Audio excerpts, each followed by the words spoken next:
മോദിയുടെ കാല് പിടിച്ച് പാകിസ്ഥാന്റെ സൈനിക മേധാവി കൊല്ലരുത് എന്ന് കരഞ്ഞ് കാല് പിടിക്കുന്നു.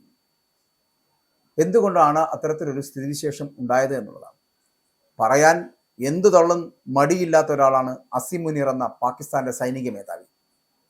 മെയ് മാസത്തിൽ ഇന്ത്യ നടത്തിയ കനത്ത തിരിച്ചടിയിൽ നിന്ന് പാകിസ്ഥാൻ കഷ്ടിച്ചാണ് രക്ഷപ്പെട്ടത് എന്നുള്ളത്, അല്ലെങ്കിൽ ഒരു ദൈവികമായിട്ടുള്ള ഇടപെടൽ കൊണ്ടാണ് രക്ഷപ്പെട്ടത് എന്ന് പാക് സൈനിക മേധാവിയായിട്ടുള്ള അസീം മുനീർ പറയുമ്പോൾ എന്തുകൊണ്ട് ഇന്ത്യൻ സേനയുടെ മിന്നലാക്രമണങ്ങൾ, അല്ലെങ്കിൽ ആ മിന്നലാക്രമണത്തിൽ മിസൈലുകൾക്കും ഡ്രോണുകൾക്കും മുന്നിൽ പാക് സൈന്യം പതറിപ്പോയ നിമിഷങ്ങളെക്കുറിച്ച് ഞെട്ടിക്കുന്ന വെളിപ്പെടുത്തലുമായിട്ടാണ് രംഗത്തെത്തിയിരിക്കുന്നത് അസീം മുനീർ. കാശ്മീരിലെ പഹൽഗാമിൽ പാക് ഭീകരർ നടത്തിയ ക്രൂരതയ്ക്ക് ഇന്ത്യ നൽകിയ ഓപ്പറേഷൻ സിന്ദൂർ എന്ന മറുപടി പാകിസ്ഥാനെ അക്ഷരാർത്ഥത്തിൽ എത്രത്തോളം പിടിച്ചുലച്ചു എന്നതിന്റെ തെളിവാണ് സൈനിക മേധാവിയുടെ പുതിയ പ്രസ്താവന എന്ന് പറയുന്നത്.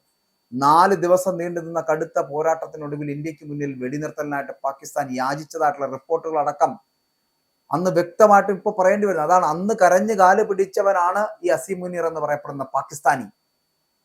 ഏപ്രിൽ 22 പഹൽഗാമിൽ പാക് പിന്തുണയുള്ള ഭീകരർ 26 സാധാരണക്കാരെ കൊലപ്പെടുത്തിയതോടുകൂടിയാണ് ഇന്ത്യയുടെ ക്ഷമ നശിച്ചത്.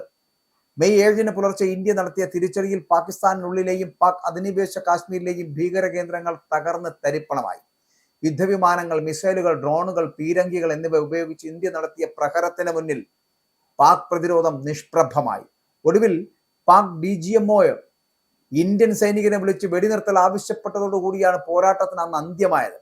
ഇസ്ലാമാബാദിൽ നടന്ന ഉലമ സമ്മേളനത്തിലാണ് അസീം മുനീർ തന്റെ വിചിത്രമായിട്ടുള്ള വാദം ഇപ്പോൾ നിരത്തിയിരിക്കുന്നത്. ഇന്ത്യയുടെ ആക്രമണത്തെ പ്രതിരോധിക്കാൻ നടത്തിയ ഓപ്പറേഷൻ ബനിയാനം മർസൂസിൽ സൈന്യത്തിന് ദൈവിക സഹായം ലഭിച്ചു എന്നാണ് അദ്ദേഹം അവകാശപ്പെട്ടത്.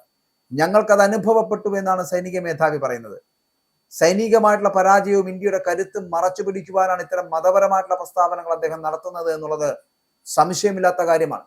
ഭീകരവാദത്തിന്റെ പേരിൽ അഫ്ഗാനിസ്ഥാനെതിരെയും മുനീർ വളരെ ശക്തമായിട്ട് ഭാഷയിൽ ആഞ്ഞടിക്കുന്നുണ്ട്. പാകിസ്ഥാനിലേക്ക് നുഴഞ്ഞു കയറിയ തെഹ്രീക്ക് താലിബാൻ TTP എന്ന് പറയപ്പെടുന്ന സംഘടനയിലെ 70% പേരും അഫ്ഗാനികളാണ് എന്ന് അദ്ദേഹം ആരോപിക്കുന്നുണ്ട്. അഫ്ഗാനിസ്ഥാൻ നമ്മുടെ പാകിസ്ഥാൻ കുട്ടികളുടെ രക്തം ചൊരിയുകയല്ലേ എന്ന് ചോദിച്ച മുനീർ ഭീകരവാദികൾക്ക് അഫ്ഗാൻ മണ്ണ് വിട്ടുകൊടുക്കുന്നതിനെതിരെ കടുത്ത അമർഷം രേഖപ്പെടുത്തി. എന്നാൽ അഫ്ഗാനി ആരോപണങ്ങളൊക്കെ പാടെ നിഷേധിക്കുക.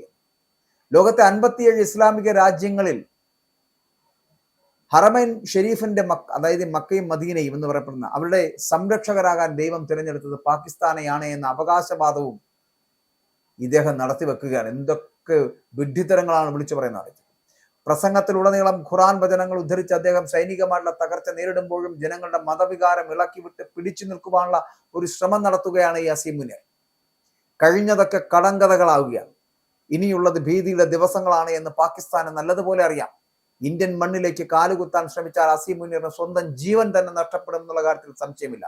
അതുകൊണ്ടാണ് മോദിയുടെ കാല് പിടിക്കുവാൻ ഇനി നടത്തുന്ന ഇദ്ദേഹത്തിന്റെ പ്രവർത്തനങ്ങൾ ഏതെങ്കിലും തരത്തിൽ വർഗീയമായിട്ട് ജനങ്ങളെ ഇളക്കിവിട്ട്, അല്ലെങ്കിൽ ജനങ്ങളെ ഈ തരത്തിൽ പറഞ്ഞ് പ്രലോഭിപ്പിച്ച് മതത്തിന്റെ പേരിൽ ഇളക്കിവിട്ട് പാകിസ്ഥാൻ ഇന്ത്യക്കെതിരെ ഏതെങ്കിലും തരത്തിലുള്ള ആക്രമണത്തിന് മുതിർന്നാൽ ഇല്ല മുനീറെ നിങ്ങൾ ഇനി ഇല്ല. ഇന്ത്യൻ മണ്ണിലേക്ക് കാലുകുത്താൻ ഇനി ഒരിക്കൽ കൂടി ശ്രമിച്ചാൽ അസീം മുനീറിന് സ്വന്തം ജീവൻ തന്നെ നഷ്ടപ്പെടും എന്നുള്ള കാര്യത്തിൽ സംശയമില്ല. അതുകൊണ്ടാണ് അത് മനസ്സിലാക്കിയ പാക് സൈനിക മേധാവി കരഞ്ഞു കാല് പിടിക്കും മോദിയുടെ, കൊല്ലരുതേ എന്ന് കേണപേക്ഷിക്കും. അതിനുള്ള ദിവസങ്ങളാണ് ഇനി വരാൻ പോകുന്നത്. ഇനി ഏതെങ്കിലും ദിവസങ്ങൾ എന്ന് പറയപ്പെടുന്നത് ഇനി മുന്നോട്ടുള്ളത് ഭീതിയുടെ ദിവസങ്ങളാണ് പാകിസ്ഥാൻ. അത്തരത്തിലുള്ള ഭീതിയുടെ ദിവസങ്ങൾ സമ്മാനിക്കുന്നതും ഇതേ അസീം മുനീർ തന്നെയാണ് എന്ന് പറയേണ്ടിയിരിക്കും.